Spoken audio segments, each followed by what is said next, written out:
The effervescence of the leaders who called for demonstrations has barely trickled down to catch that contagious moment since yesterday's pronouncement. The time is now.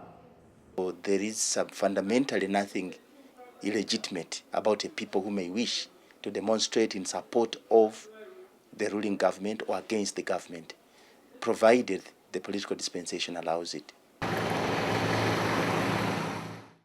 But the government's response has been cut. The threats are from strawmen who lost elections, and whoever protests shall be crushed. I ended by telling these people here not to waste their time listening to those who threaten to use violence. I said that if anybody tries to use violence, that will be his own problem. Before this, government has always been able to tame such protests with the coercive levers of power. I think it's likely that they will be coercive. I mean, the state is coercive by definition. I think the point is whether or not they will go to the excesses and whether they will be disciplined. I think what we can say is that the context within which we operate shapes the nature of the struggle. We do have a predominantly peasant society.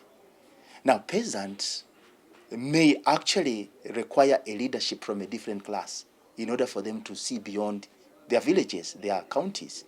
Fears that the peaceful protest could turn into ethnic bloodletting could dampen the fever for any mass action. The protest over the blocking the Kabaka to visit Kayunga and so on probably had certain ethnic dimensions. But again, I want us to understand ethnicity not necessarily as the problem. What seems to have happened is the instrumentalization of ethnicity as a tool of struggle. The rallying point of such demonstrations has always revolved around the personality cult of Dr. Kizza Besigye. Beyond him, other opposition leaders like Kololo Tunu and Samuel Lubega can hardly command a legion of supporters. Besigye, who promised to run for the last elective term within his FDC party, perhaps has cast the last dice. The future of Besigye, I think it's quite uncertain. I don't think Besigye himself knows. So neither do I. So I don't know his political future. But I want to point out that Besigye has achieved more than he might appreciate for this country. I think his most important contribution was to contribute to the struggle for democratic dispensation.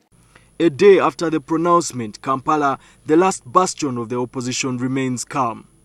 Emam Taizibwa, NTV 11.